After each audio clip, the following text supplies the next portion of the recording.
Manx Radio Podcasts, powered by Shaw. Hello and welcome to the Women Today podcast. A quick look back at some of our highlights from the past few days. And this week we met an amazing woman who lost part of her leg during her army career and now goes around giving talks to people about how to overcome adversity. She's absolutely incredible.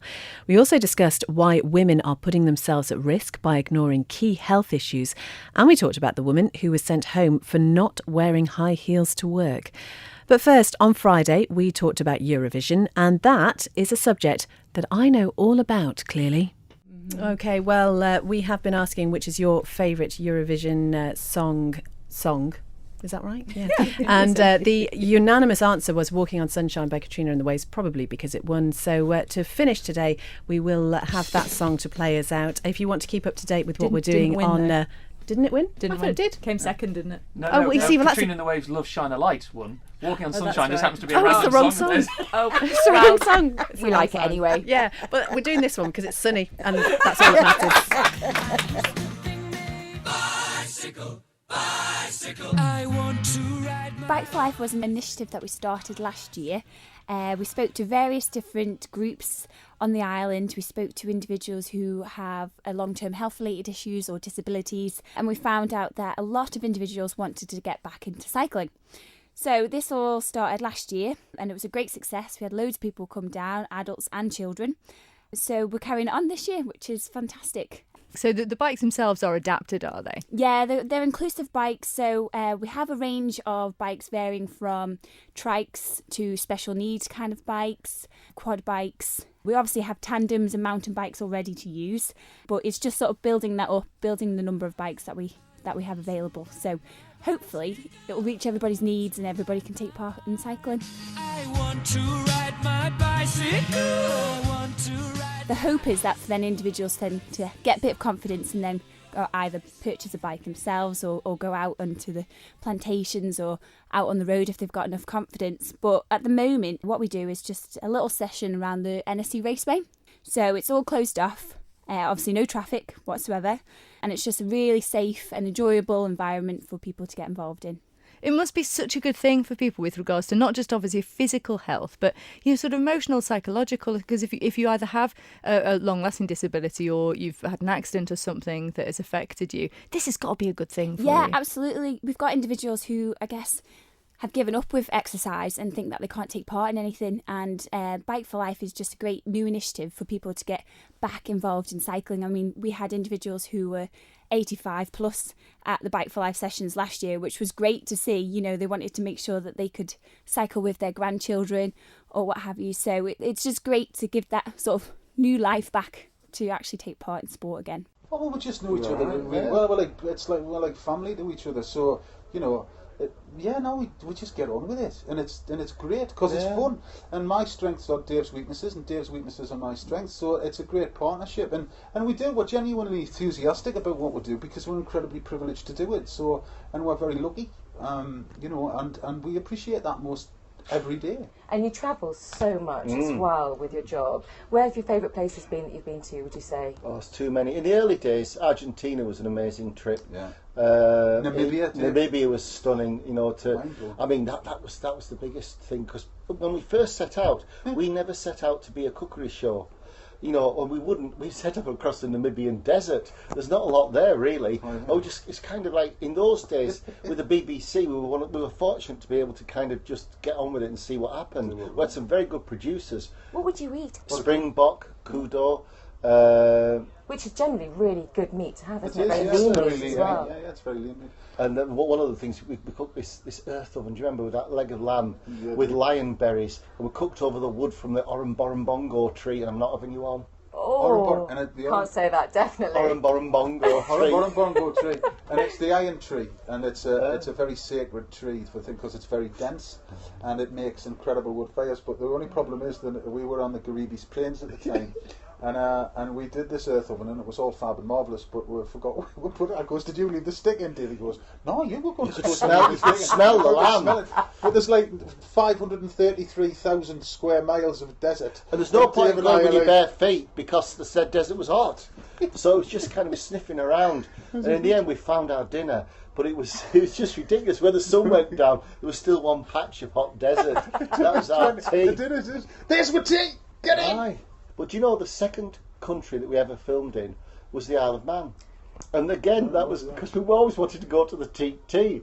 And so we thought, right, so we went to Namibia, then the Isle of Man. Bit of a contrast. Yeah, the food was more accessible, really. The Isle of Man. I tell you what, it's funny enough as well, it wasn't as hot. You've mentioned the TT, and you love your bikes. Have you been over and experienced the whole TT? Yeah, we have. I mean, part of the problem and the frustration for us about actually us getting to the TT is that it's absolutely slam bang right in the middle of when we're normally filming the big series. So it's always a constant continuing frustration for us. But Dave got lucky because I wasn't very well, so he got to come one day. Yeah, 2 years ago, and I got to come for all of it, bring my stepson and my wife, and we all came out here. But I think the TT is the best time. We had such a good time. It's great that you're so enthusiastic about it, because obviously it's coming up just in a few weeks' time. And it's a great thing for the island, and it's an amazing thing for motorsport. So we might even see you on a bike going around the course racing, who knows? Well, no, last time I did on Mad Sunday, I fell off and broke my arms. I'm forbidden. 22 minutes to 3, and we are talking about the Manx Court Mission. Our studio guests are Elaine Christian, MBE. Do you use your MBE? Not often. I bet you don't, but you should do. And Kelly Darlow, who is manager of David Gray House here in the Isle of Man. And Elaine, you gave us a potted history of what the Manx Court Mission is all about. And, we talked about why more people don't understand about or even know about the actual charity. So how do people then get in touch with you? Well, hopefully today some people will realise if they want to get in touch with us and would like to become a member and help us out by giving an annual subscription, that would be very nice, which would help our financial state. If anybody feels like putting on a function for us, that would be great, because the people who are on the committee now, few and far between, because the commitment of lots of people has passed on, or they have passed away, really. If somebody feels like putting on an effort for us, because it is, as we said, it's a charity that people don't fly the flag for, but we do need the funding to do the things that we do. And I feel that we do a very valuable thing for society, because people need to be aware of the work that does go on to try and help these people, to stop them reoffending, help their children get on with their education, help them with their education, because quite often the people who end up in our prisons have not had the background that they should have had, or the help that they should have had. And hopefully it's just the fundraising side. If people want grants for anything, Kelly could probably tell you about that, but the person to contact initially would be our chairman, who is Quinton Gill, and he's given me permission to give his phone number out, which is 491735. And if anybody wanted more general information, if they emailed greenmount@manx.net, they would get some information about how to help. And just give me an idea, Elaine, of what sort of things you can apply for grants for. What do you pay for? Well, we pay for a lot of things, really, Kelly. Kelly will tell you, because her clients have benefited from these sort of things, haven't they? Yeah, that's absolutely right, Elaine. I've seen, I've worked very closely with people probably over the last 8 to 10 years who have benefited from help from the Manx Court Mission, sometimes in quite a small way, which has a massive impact. So we've seen people benefit from being helped to purchase suitable clothing for work, or work boots for getting jobs on building sites and things like that. We've also seen people benefit from driving lessons and gym memberships, which may seem to some people like quite a nicety, but actually they're so important, because they give people a massive boost of self-esteem, and they give them the confidence to actually use the skills that they're able to get with this help to go out and move forward in their lives, instead of returning to a life of offending behaviour. Most recently we've been assisted from Manx Court Mission in setting up a fishing club within our service, Obviously it doesn't get used much over the winter, but we were able to purchase a whole range of new equipment from rods and reels and tackle, which basically means that our service users are able to get out to all different parts of the island with a member of staff who can then teach them all about fishing, and hopefully they bring back something that they can actually learn how to fillet and cook for themselves as well, which is quite an old-fashioned skill, I think, but something that people don't necessarily feel able to do on their own, and without the help of Manx Court Mission they would never have been able to learn those skills or have the equipment to go out and do things like that. Elaine, you've been involved with the charity for over 25 years. Have you come to any conclusions about how to reduce reoffending? Well, I think it's really that we have to have an open mind, because in the early days, of me being concerned with the prison and with the magistracy, people would come out of prison. There wasn't a great deal of help given to them in those early days. And, people were very reluctant to give work to them. And that is still, to some extent, is still going on today. Once you've got a prison record, it's very hard for you to get decent employment. And some of these offenders have been in prison since they were very, very young, really, sort of 19, going to prison, young offenders before that maybe. And I just think that they all need a second chance. And if they are willing, and this is the main thing, they are willing to do something and want to do it, if we can give them help. For example, a lot of them in prison would love to get on the catering team, and some of them wanted to take catering qualifications.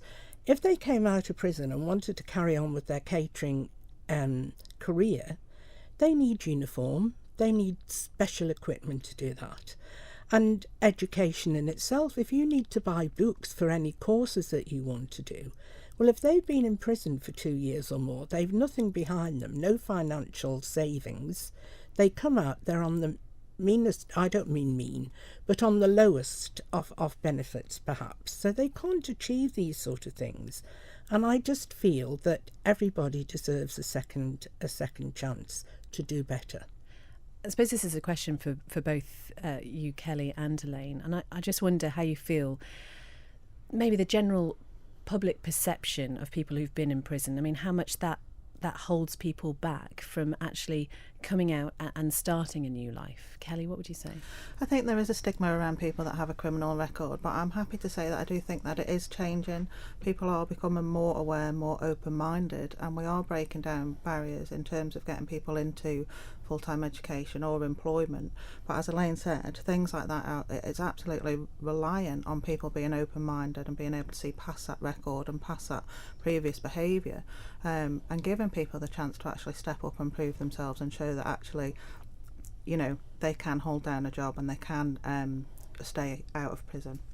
I think one of the other things that maybe isn't always taken into account is the impact on the families of people who are in prison. Exactly. The idea of taking young children up there to visit, for example, and I'm guessing, Elaine, the stigma associated with that.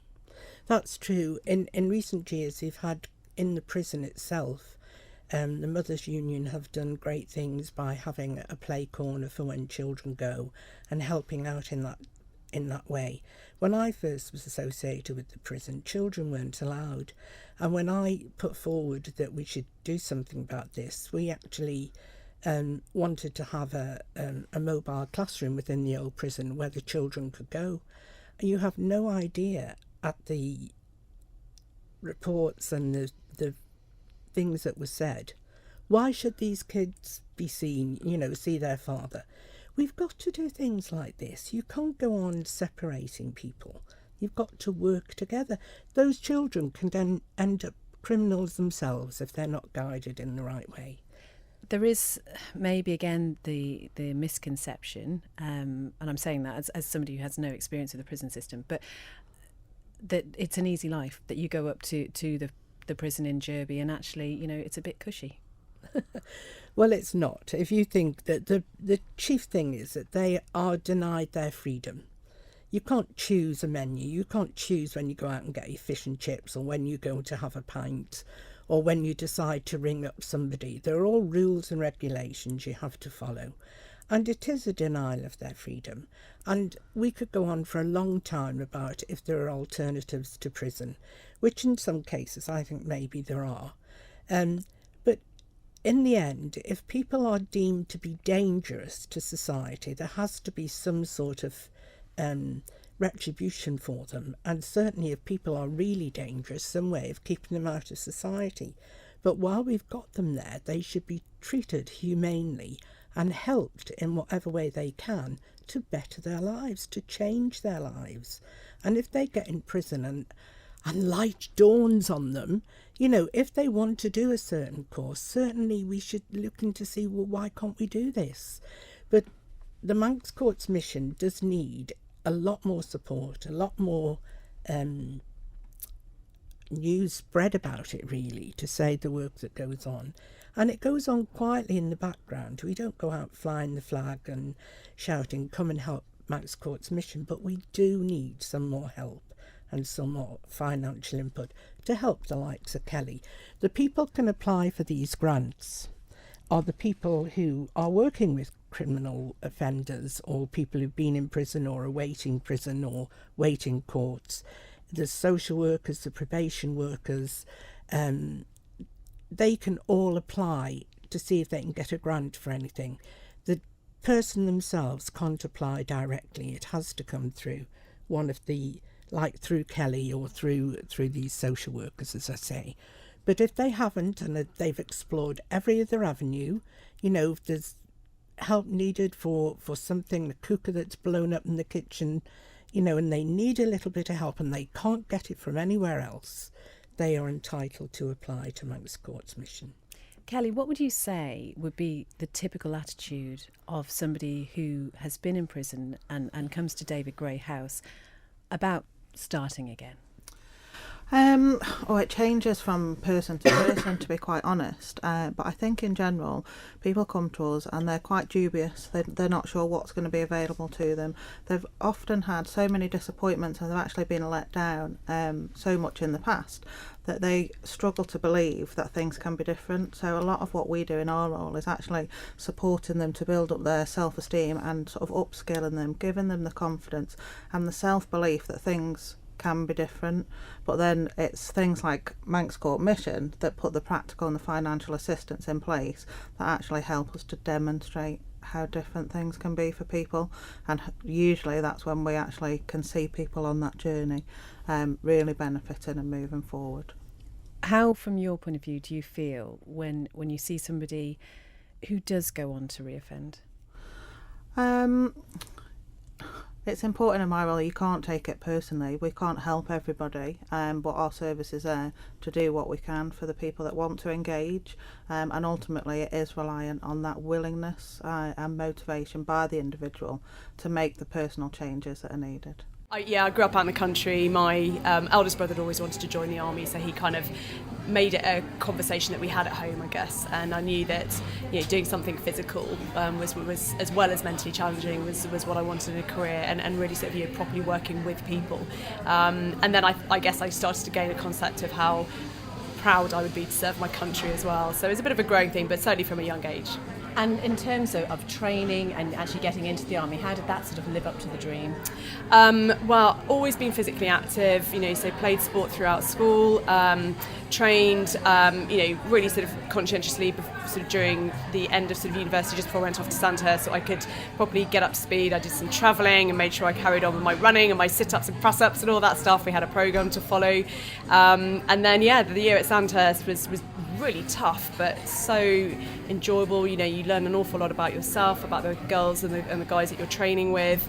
You know, a lot of getting shouted at and sort of, you know, feeling like you're never going to get there. And then, of course, you do, and you commission and you go off, and then the real job starts, because that's when you start, you know, commanding soldiers and serving them, and it's just an absolute dream.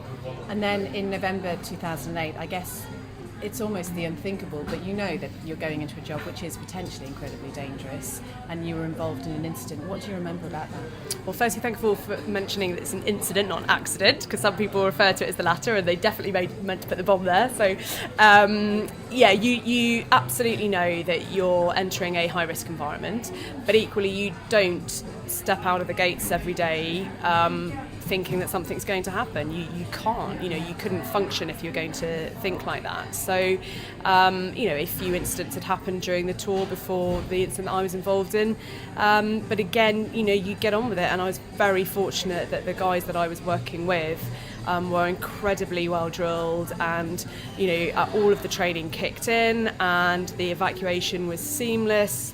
So everybody from the guys that I was working with on the ground to the helicopter who came in to, airlift me and the other casualties out, who it turned out was piloted by a friend of mine, bizarrely, small world that it is, and then through hospital and back Camp Bastion, back to Birmingham Hospital, everything was just, seamless, as I said before. You couldn't have hoped for what was clearly a horrific situation. You couldn't have hoped for a better handling of it. You don't exactly hop out of bed on the first morning and think, here we go, new life, new start. But equally, I think I had a huge sense of perspective from the start, from the point of view of the fact that I was still alive.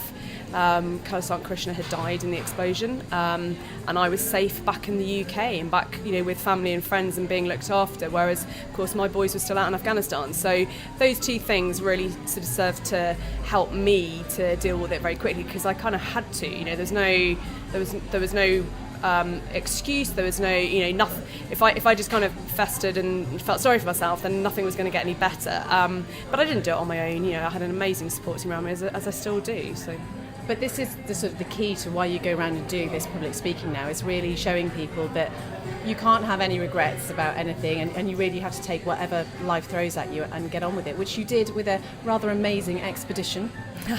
Yeah, I don't think I've ever lived with regrets, actually. I think that was something that was sort of characteristic of me before being injured. I don't really see the point in it. You kind of, looking forward to tomorrow is so much more exciting than looking back and sort of moping on the past. The expedition was really something that I decided to take on because I felt that I wasn't physically achieving the level of function that I wanted. So I chose to have my leg amputated. The alternative was a pretty painful prospect that wasn't going to give me much kind of option for physical activity. So I didn't think that sounded great. So having a prosthetic limb, I thought would enable me to continue to live an active life.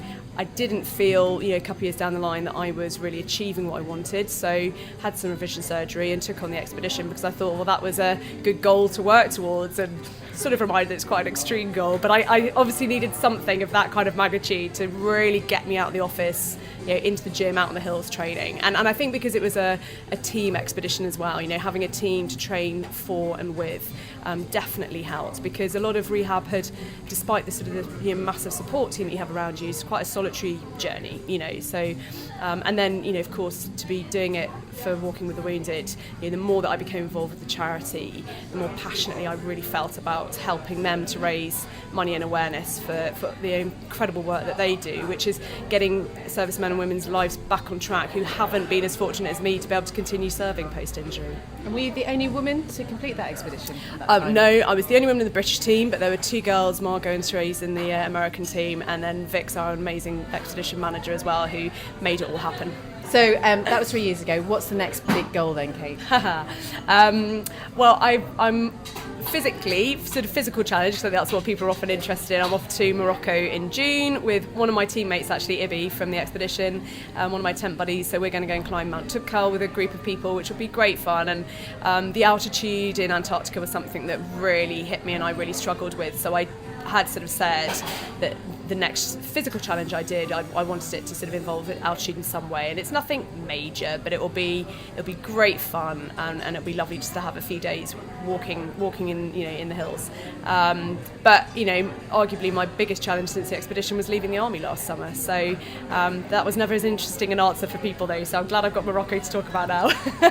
Well, Kate, thank you so much. So much to talk to you about. We could talk to you all afternoon, but enjoy your brief stay here in the Isle of Man. And if people would like to find out more about the Walking for the Wounded charity, how can they find out about it? Yeah, absolutely. So www.tw.org.uk for Walking with the Wounded, and then I'm on LinkedIn and Twitter. Corin Kate, so Corin Consulting is my business. So yeah, if people would be moved to certainly support the charity, that would be absolutely wonderful. And clearly I'm here on behalf of the Royal Artillery as well, so we do have the Royal Artillery Association and Charitable Fund, and I know that there's a big presence of the artillery on the island as well, so huge thanks to the island for their support in our really important year of our 300-year celebrations. So what is this gynae cancer danger zone, and how are we actually putting ourselves at risk? Okay, the thing that we're concerned about, and this is something from a survey that we've done, and sadly what we're hearing is that we women are too embarrassed, the majority of us. Well, nearly a fifth are embarrassed to go to the GP. A lot of us because we're worried that it's a guy that's going to be the GP. We find a third of women actually normalise symptoms. And what I mean by that is bleeding. Vaginal bleeding is one of the most common symptoms of many of the gynecological cancers, especially the womb and cervix cancer. And we actually normalise unusual bleeding. We're so used to having periods, aren't we girls? Right from when we start our fertility, when our periods start, right up to menopause. We're so used to having a period every month, unless we take the pill to stop periods, or unless we have a baby when we stop taking the pill. And so we just normalise bleeding, and nothing becomes unusual for us. And so what we really want to do is to say to women, go and get bleeding checked. If it's in between a period, after sex or after your menopause, just go and tell your doctor.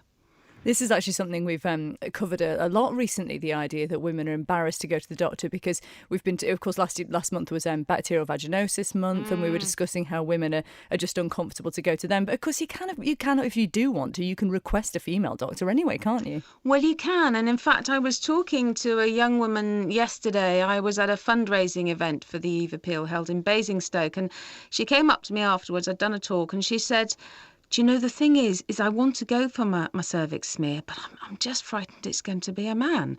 So I said, well, look, be proactive, continue being proactive. You come up and you've spoken to me, give your GP surgery a ring, give them the heads up that actually if it's a man, you're going to find it difficult. Find out when the nurse is on duty, and that actually helps the GP's practice as well, because they want to see you. So it's just being a little bit proactive. Or if you're very, very worried and you just want to talk things through, call me.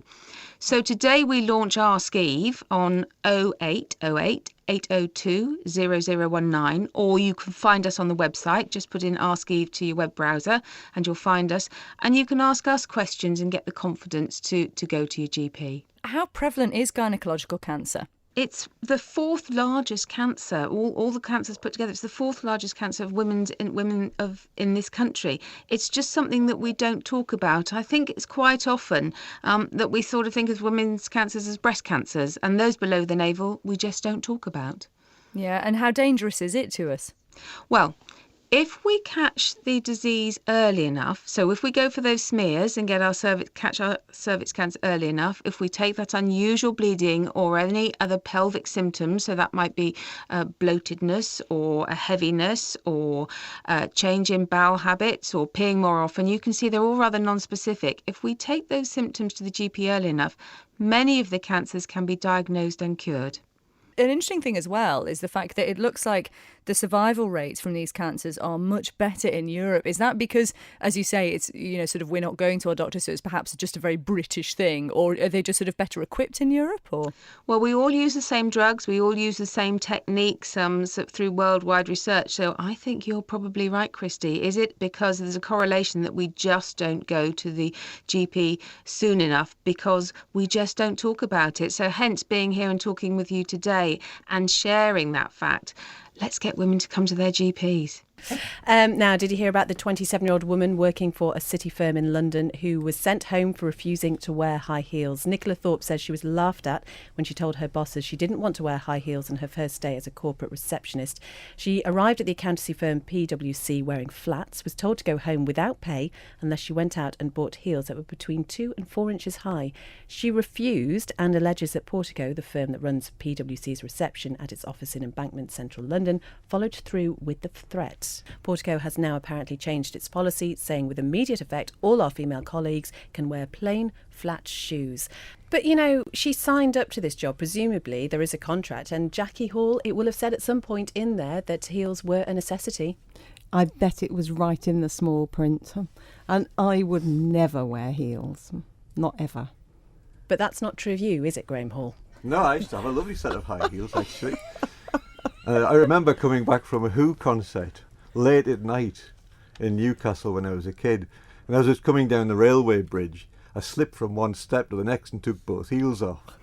And I had a 3-mile walk home on tiptoes. It was the first and last time I had a pair of high heels, really. And poor old David Beard, you find it slightly difficult to find a pair of heels in size 11? I've had that problem before, yeah, when I had to wear them for one day, couldn't find any, had to wear a size 8. No, sorry, wait. Why did you have to wear them for one day? It was a fancy dress. Okay. Yeah. See, fancy dress is the perfect excuse, isn't it? Women Today, brought to you by citywing.com for your next flight away. May the 14th sees the start of Arthritis Care Awareness Week, and to talk about arthritis and the support that is available here in the Isle of Man, we're joined live in the studio by Ellen Gray, who's a rheumatology nurse, and Helen Cowley, who has arthritis, was diagnosed around 10 years ago and is a member of Arthritis Care Ellen Vannon. Helen, talk me through, first of all, how having arthritis affects you on a day-to-day basis. Well, to start with, I used to be a PE teacher and I used to play hockey, football, netball, go swimming, all sorts of things. So now I can't do any of those things. And also, being a teacher, I actually can't physically teach any of those skills anymore either. Since getting arthritis, I've also had a child, and without the support of my family, I wouldn't have been able to do most of the things that I have done with him. Just everyday things like getting him out of bed, changing his nappy, things like that were really, really difficult. But now I've got more medication and it's all sorted and I'm a lot better. Because we were talking earlier about the preconception that there might be that arthritis is just a condition that affects older people, but that really isn't the case. Yeah. And for young women especially, what's the impact of going through pregnancy? Well, I had stabilised. I was on medication, methotrexate, and had been on for about 4 years. But once me and my husband decided we wanted to have a child, then I had to come off that medication. Thankfully, we got pregnant. And then that means that the hormones take over, so you don't actually have any pain during the pregnancy. But after he was born, that's when it all came back. And I was on lots of steroids and things to try and stop the pain. It was a really difficult choice whether to breastfeed or not, because breastfeeding takes it out of you anyway. But I persevered and then had to give up at 4 months, so... That was a very difficult decision, but my health had to come first in the end. And how difficult has it been for you facing up to taking medication, probably for the rest of your life? Well, to begin with, I didn't want to go on methotrexate because you hear lots of horrible stories about it. It's quite a horrible drug, really, isn't it, Ellen? It can be, yes. And it's not for everybody, but thankfully I've been able to take it. And you just get used to having to take something, and I'd rather that than be in pain. So, we had a text in from Matt who said, "I was diagnosed at 19 with arthritis. It's not just for old people." And Ellen Gray, what are the typical symptoms that might suggest to someone that it is a condition that they're suffering from? The main things to look out for are regular periods of early morning stiffness of at least half an hour for weeks to months on end. Particular swelling of the joints, flu-like symptoms, lethargy, fatigue, lack of interest in anything. Working life people find the energy to go to work because obviously they don't want to be off sick or be labelled a skiver. Lots of psychosocial impact, and often people push themselves to go to work every day and then they come home, they've got nothing left to participate in any other part of normal, healthy social life, family life. I used to struggle into work when I was first diagnosed with splints on my arms and swollen everywhere, just because you just try to keep going, but you're in so much pain. And as a teacher, it's really difficult to try and hide that from the children and get on with it, really. And what about the impact then on your mental well-being? You do get very depressed at times, and the tiredness doesn't help. Thankfully, I'm through it, so... Now, Helen was talking about some of the treatment options. How effective is the treatment that's available for arthritis?